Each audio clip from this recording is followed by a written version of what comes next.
Welcome back to the Speaking and Communicating podcast. I am your host, Roberta Ndlela. If you are looking to improve your communication skills, both professionally and personally, this is the podcast you should be tuning into.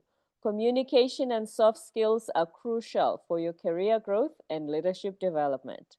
And by the end of this episode, please log on to Apple and Spotify and leave us a rating and a review. Now let's get communicating with our guest today, Samantha Jones Darling. Joining us from Florida, she is a spiritual teacher, a shamanic healer, and author of 4 books who had her own Eat, Pray, Love moment for 8 years. And with all the lessons she learned from traveling around the globe, she is here to teach us so much about how we communicate with ourselves, how to heal our inner child, and how to create the lives that we love. And before I go any further, please help me welcome her to the show. Hi, Samantha. Hello, thank you so much for having me. It's such an honor to be here. We are honored that you've joined us. Welcome. It's our pleasure that you are here. Please introduce yourself to our listeners and viewers. Well, you did such a great job. So I am Samantha Jones Darling, and I am a 4-time author. I am a spiritual teacher and wellness mentor and a world traveler and an aspiring movie maker. I like to say that I'm a teacher and a mentor first. I'm an artist always, and on my best days, I'm a healer of hearts. That is so beautiful. Now, I always wonder when people have found what it seems like you have found what was your calling. When you were growing up, was this what you envisioned for yourself, or how did it come about? You know what? It was not what I envisioned for myself. And to be honest, I was so disconnected from my own inner voice and my own communication and all that it took me about 42 years to realize that I am a writer and a teacher and a storyteller. And my childhood was very dark. There was a lot of abuse and a lot of trauma that resulted from the experiences that I lived in. And one of them, the most challenging for me, was actually getting my voice shut down. So I have spent the better part of the last 10 years healing and using all the techniques that are in the book that we're going to talk about to let go of everything that isn't mine so I could connect to my inner voice and hear my own self speak and hear my own self think and hear my own directions of where to go and what to do. So in that respect, I'm a late bloomer. It's never too late. And we are so glad that you're here because I think there's so much that you're going to share that's going to help us reflect on our own as well. But here's the question. You said that you had a dark childhood. Mm-hmm. Sometimes I think that a lot of the time, some of us are afraid to be silent and look back at that or reflect on that. And that's why we keep busy because we don't want to look at that. It's too painful. It's too Mm-hmm. hard to look at. How is it that you had the courage to do so? Well, frankly, I had no other choice. I had to look at what was happening because my life had gotten so chaotic and so uncomfortable and so out of my realm of being able to handle what was happening. Because, as many of your listeners will know, that when you grow up in a challenging environment, you then take those same habits and you turn them on yourself. And so the very first thing that I had to do was stop hurting myself. And that was the first step of coming into my own voice that I needed to do, was to listen to the chaos and sit with it and say, okay, what do I do with this chaos? Right. And so that is actually where I began the process of learning how to let go. And so I let go of the bad habits that I had, the overconsumption, the overworking, overspending, over just everything over. We put so much, as you said, the distractions, and we stay busy, right? And we stay busy and we stay full, and we put things in our bodies, in our minds, in our souls, and in our closets, in our cars, everything to soothe ourselves, right? We're just constantly inputting. And I'm American, and we are the bestest, that, right? We're so good at consumption. And it's a beautiful thing because entrepreneurship is a beautiful thing and leading is a beautiful thing. But when it's gone too far, it can hurt you, right? And so that's what I was doing. I was overdoing things, overworking, overachieving, over validating, just getting everything I could from everywhere else. And when it all started to implode on me, which was very interesting because at the time I was financially extremely successful. Everything in my life on the outside looked exactly as it's meant to look in the American dream. I had a handsome husband, we had houses, we had cars, we went on vacations, we had very successful business, we had money, we had everything, but we had no connection. We had no love, we had no softness, we had no patience, and we had no compassion for ourselves. And so we were both in, my ex-husband and I'm speaking, we were both in such dark places from the childhood experiences, and we both did the same thing, and we used our pain to create something beautiful out of it, but we never stopped to look at our pain. And so when it all came to a head and we were trying to look at our pain and trying to figure things out, it was really hard. It was really hard. And so that is the moment when I finally surrendered to the fact that I don't know. I didn't know. I didn't know where to turn. I didn't know what to do. And so that's when I surrendered and asked for help and went to treatment to deal with the overconsumption and the extreme depression and the anxiety and the fears and everything that I had. And I went to treatment in Malibu. And my first book is about that. It's called The Sunset on Malibu. The end you fear may just be your new beginning. And I did fear going there. I was ashamed and I was embarrassed and I didn't tell anybody what I was doing. In fact, I even lied to a couple of my friends and said that I was going to a wellness retreat or something like that, because it was wellness retreat. So it was a little lie, but it was a lie. It was 100% a lie. And I didn't know what was going to happen when I got there. I just knew that I needed to take some step to get help and be prepared. And I was prepared for whatever the results were, right? If they had said, Samantha, you're a raging alcoholic and this is what you need to do, I was prepared to take that diagnosis. And I was prepared to go, I was prepared for whatever happened. And the beautiful part is when I got there, it was very difficult to go and I was very much alone. But the people in those places, they've been where you are, and they were very helpful and very kind and very compassionate and showed me right in the beginning how to be a healer to ourselves and to each other. Right. So from day one of me taking a step towards myself of becoming a healer, I was also learning how to help others as well. It's interesting that you say you and your ex-husband were very successful, because that's the first thing when we grow up, we say that's what we strive for. That's what we go to college and entrepreneurship for. We want to have that level of success that you just described. So Mm-hmm. then the question is, why would anybody in that situation think something is wrong with my life because I have success? Yeah, because there's a lot of things that happen behind closed doors that nobody witnesses. And I don't want to talk too much about that because I find that it's best if I keep my stories to myself, right? Yes, About yeah. things, right? And so I don't want to promote voyeuristicness of people's pain, but I will say that the things that happened behind closed doors were I was extremely lonely. I was extremely abandoned emotionally. I was being emotionally abused. I was being physically abused. And I was in fear a lot. And I was covering up what was happening. And so I was under extreme stress of carrying secrets. Secrets are the things that make us very, very sick. And I'd been carrying secrets since I was a little girl. So I was very good at it, but it just kept getting heavier and heavier and heavier and heavier.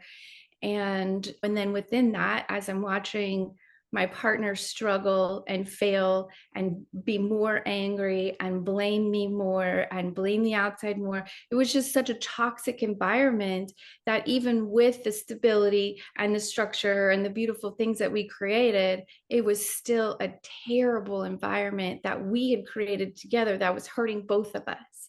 Right. And so And I I, want oh, I'm sorry, go go ahead. ahead.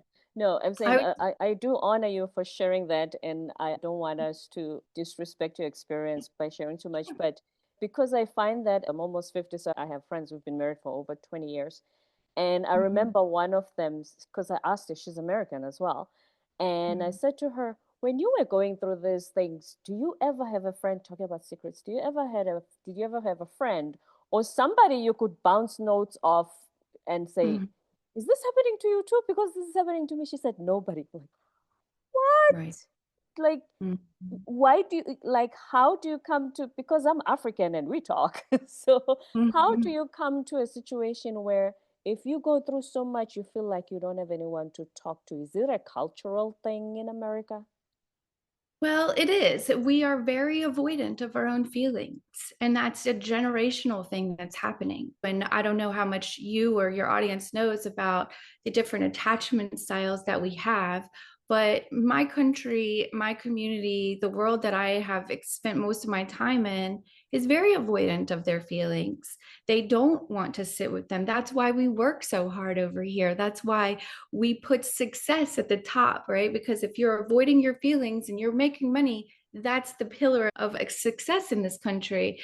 And honestly, what I'm here to do is help to bring people back towards the middle a little bit because, yes, financial success is beautiful and having all the stability and safety that we need, that's important.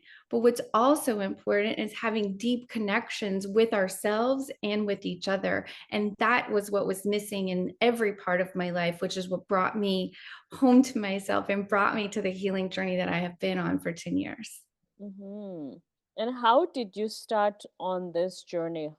So after being at the wellness center, how Mm. did you decide that the next steps are going to be these ones? It's when I first started, there was a little habit that I picked up or came to that I still use today. And when I had moments of clarity, when I had moments of joy, when I had moments of, oh man, I am definitely doing the right thing, I signed up for more. At day 15, I signed up for 90 days. At day 45, I signed up for 6 months. At 6 months, I signed up for a year. And I put my money where my mouth is and I committed and I stuck to it. And I bought myself more good in those moments of good because I knew that I would show up if I had paid for it already. Mm. Betting on yourself, they call it, yes. So you Exactly. took it's like the seed was planted and you just kept going and you kept watering it. Yes. And then as I started traveling the world after that, when I was doing more healing of my soul and everything that we go through and just learning and then seeing, oh, I need to let that go. And oh, that's very American of me, or oh, that's very toxic of me, or oh, that's very whatever of me, and we travel because that is a mirror that shows us who we are, the good and the bad. Right. And so as I was traveling, I was learning who I was, seeing myself through different perspectives and saying, okay, I'm going to keep this and develop this and keep this strength and go with it. And then also, I'm going to let this go. And so every time I did that, I would meet a new healer. And every room I came into, they said, Samantha, do you know you're one of us? And I said, yes, I keep hearing that. And they said, come in. And I sat and they would show me what to do for myself and they would teach me as they were going. And I have goosebumps right now thinking about it. And it was just so beautiful because every continent that I was in, I did healing. And I can tell you my world travels by what I healed in each place that I went to. Wow. It sounds like an Eat, Pray, Love moment. And I remember when the book and the movie came out, I read the book and saw the movie as well. It sounds Mhm. like when what the feedback that people gave Elizabeth Gilbert, which was, this all sounds fantastic, but I don't have money to go traveling for a year. I have a job. So if somebody's listening and they're thinking, is this the only way that they can heal? If they're only capable of being in America right now, or being in South Africa, is there something that they can do in the meantime at home in You know order to what? I'm heal? so glad that you asked me that question because 100% I've been wanting to answer this and let everybody hear this. All the healings that I did not happen on the top of a mountain at sunrise. They happened in the darkness of myself when I was in a hotel room, allowing myself to feel, allowing myself to cry, allowing myself to scream into a pillow. The healing happens when you're ready, no matter where you are. You do not have to go anywhere to heal. You do not have to buy a plane ticket. You do not even have to go to church. All you have to do is look within and sit with yourself and say, I am ready to let this ish go. How can I do it? And your body will tell you. If your body doesn't speak up, that's okay. There are books like the one I just wrote that you can get to help you out, right? There's YouTube channels, there's all kinds of things. The medicine is available to you when you are ready.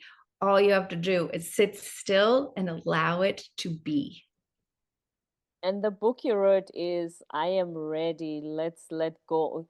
I know I'm paraphrasing, but you'll tell us the proper title. You want to let go of the pain so that you can then start to live the kind of life that you love. So, this letting go part, I think, is one of our biggest challenges. Mm-hmm. How do we let go of the pain? And please don't cut that whole, oh, if you don't forgive the other person, it's like you taking poison. We've heard that a million times. No, that's not even, it's funny. After I wrote the whole book and finished it, I was like, did I even talk about forgiveness? I'm not sure that I did.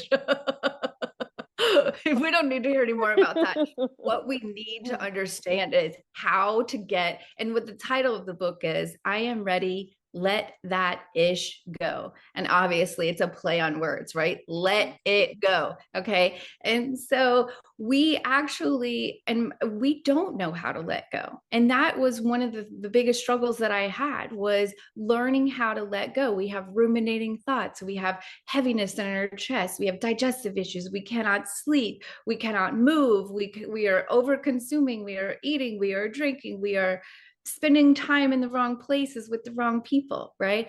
All of these things are keeping us in the lives that we're in where we're comfortable, right? But letting go opens up the space for us to have more freedom, for us to have more choices. And that can be terrifying for people. That can be very terrifying when you are used to just the status quo, right? Or maybe you are an avoidant person, you're avoiding life. Maybe you're an avoidant person, you're avoiding the love that you really want with the relationship that's right in front of you. There's so many ways and so many things to let go of that we could talk for days about how many things there are to let go, right? But the techniques of how to do it are actually much more simple. And that's one of the themes throughout my book, that healing is a lot more simple than we understand it to be, because our minds allow the fear to get in there and convolute the solutions that the creator of this planet, whatever you call that, whatever you believe, something created this planet. And whoever that was, whoever that entity is, made it very easy for us. And everything that we need is right in our bodies. We just have to listen to it and actually take the steps to do it, rather than allow the fear to freeze us. Allow the fear to freeze us. But talking about the brain, it's supposed to keep us safe. That's why it always brings back that whole, for instance, with trust issues. If I know you've hurt me before, it's going to be hard for me to trust you again because I now have a testimony of what you're capable of doing. So Right. that's what the brain does. Yeah, sorry, go ahead.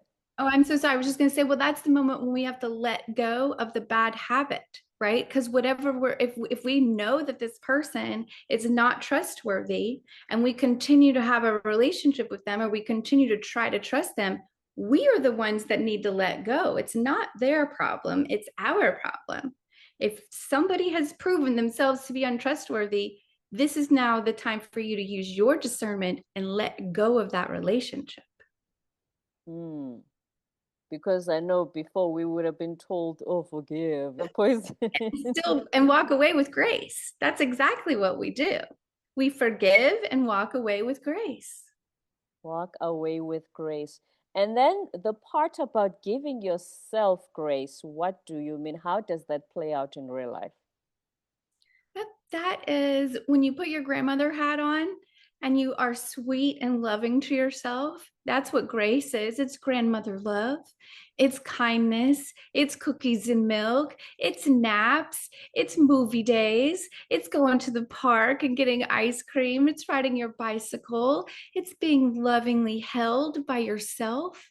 That's what grace is. It's saying, oh, baby, it's okay. You didn't know any better. Don't worry. It's okay. You're just learning, right? It's that loving voice. So put your grandmother hat on, put your grandmother voice on, and men, you can do this too. You can do this too. This is not just for women. Your grandmother's voice of love lives in your heart. Let go of the supposed tos and the shoulds and the outside voices so you can hear her. I really want that grandmother voice.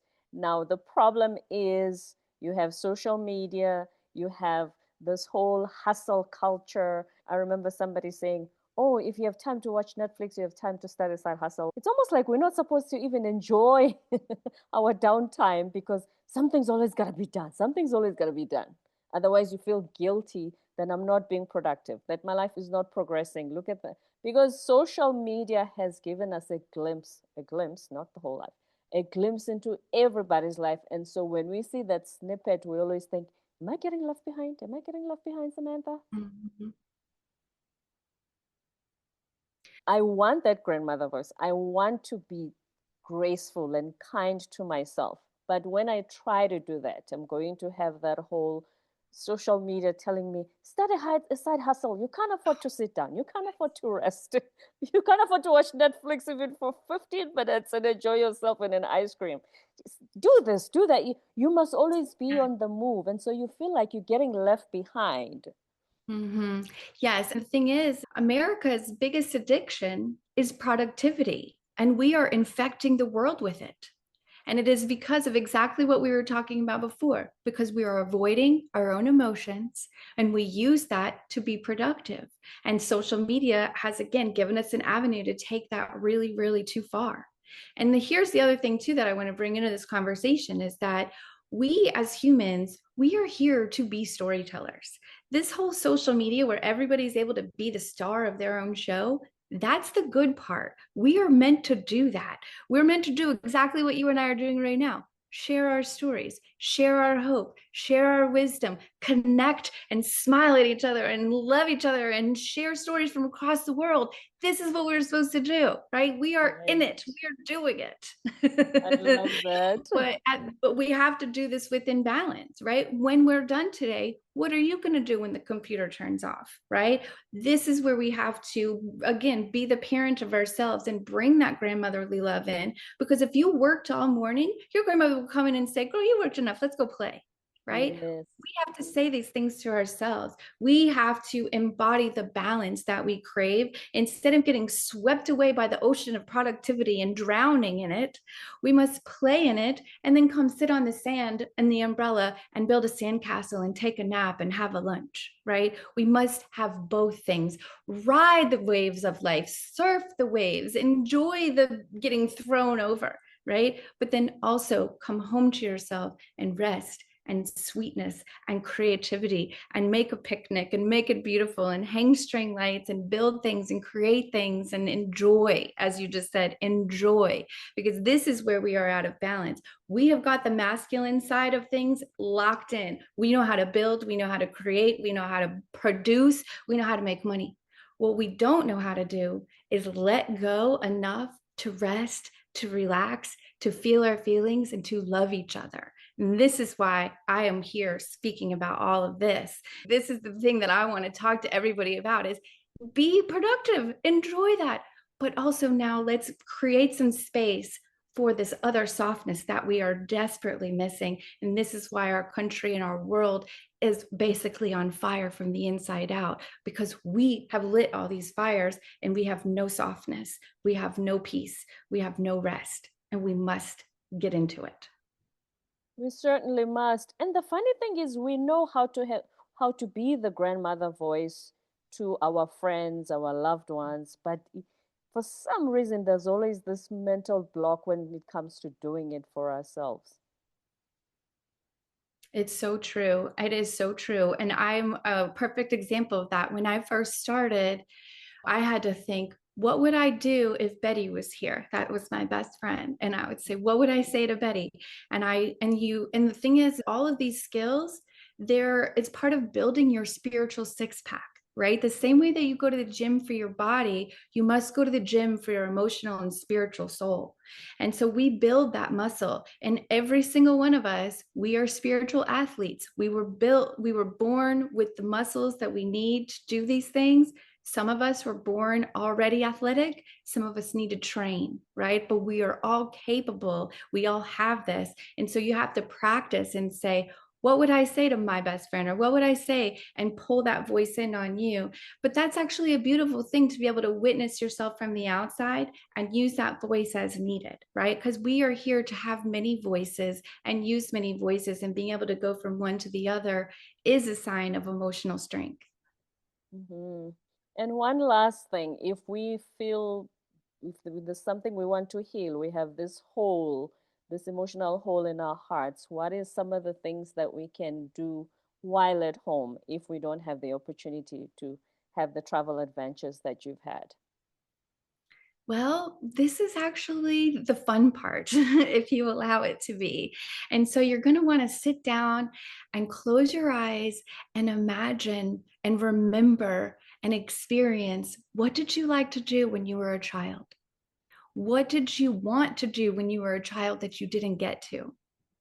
These are the answers to filling your heart, to filling your soul, to healing, because healing lies in letting go, but it also lies in playfulness.